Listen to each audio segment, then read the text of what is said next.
여러분 안녕하십니까? 오늘도 요한계시록 10분 강해 52번째 시간입니다. 오늘은 계시록 3장의 세 번째 강해로 시들고만 종교개혁이라는 주제로 지난번에 이어서 오늘도 계속 사대교회에 보내시는 편지를 함께 살펴보겠습니다. 계시록 3장 1절 사대교회의 사자에게 편지하기를 하나님의 7 영과 7 별을 가진 이가 가라사대 내가 살았다 하는 이름은 가졌으나 죽은 자로다. 성령을 하나님의 7 영이라고 표현한 것은 그분의 충만한 능력과 그분이 주시는 다양한 은사의 완전함을 가리키는 것입니다. 이와 대조적으로 사탄이 완전히 마음을 장악한 것을 7 귀신이 들렸다 이렇게 표현했습니다. 이사야 11장 2절 여호와의 신 곧 지혜와 총명의 신이요 모략과 재능의 신이요 지식과 여호와를 경외하는 신이 그 위에 강림하시리니. 하나님의 교회가 이렇게 나약하고 불완전한 가운데 있는 원인은 이 풍성한 자원, 성령의 능력을 이용하지 못하고 있기 때문입니다. 성령께서 임재하사 우리를 사용하실 수 있도록 길을 예비하고 마음을 깨끗하게 준비하는 것이 모든 교회가 해야 할 급선무입니다. 성령의 능력을 받지 못한 채 영적으로 메마른 가운데 있는 처지에서 벗어나기 위해 진정한 회개와 열렬한 간구가 필요합니다.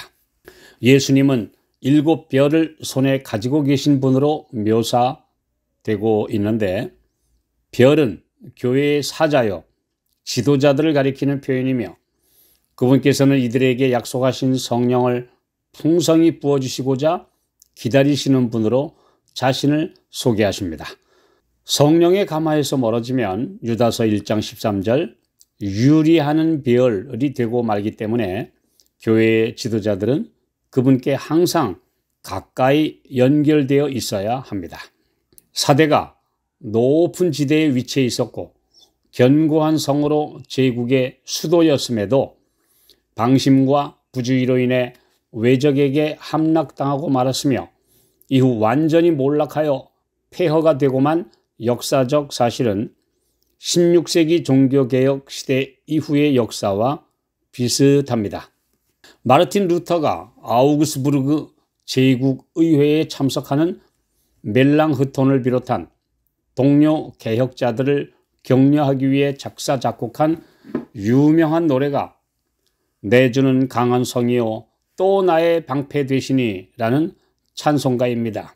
그 가사에 보면 내 힘만 의지할 때는 패할 수밖에 없으나 힘 많은 대장 나와서 날 대신하여 싸우네. 우리 대장이신 예수 그리스도를 전적으로 의지할 때 반드시 승리하리라는 감동적인 노래입니다. 오랜 세월 억압과 무지에 눌려있던 민중이 종교개혁과 르네상스 즉 문예 부흥 운동으로 깨어나기 시작했습니다.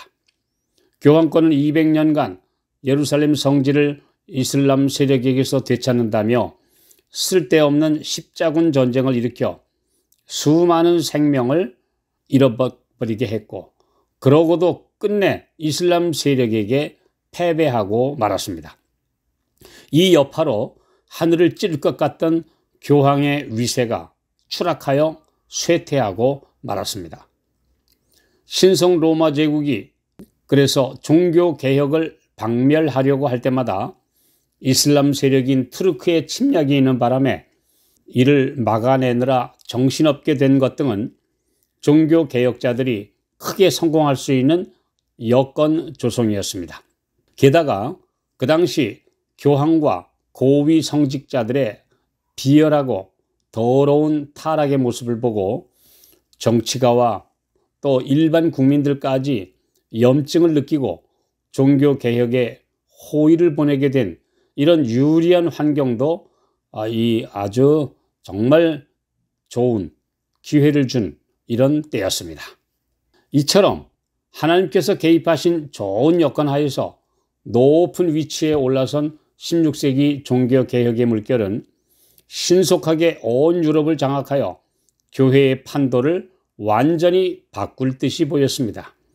부패하여 민중에게 외면받는 가톨릭 교황권은 지리멸렬하여 곧 쇠망할 것처럼 보였습니다.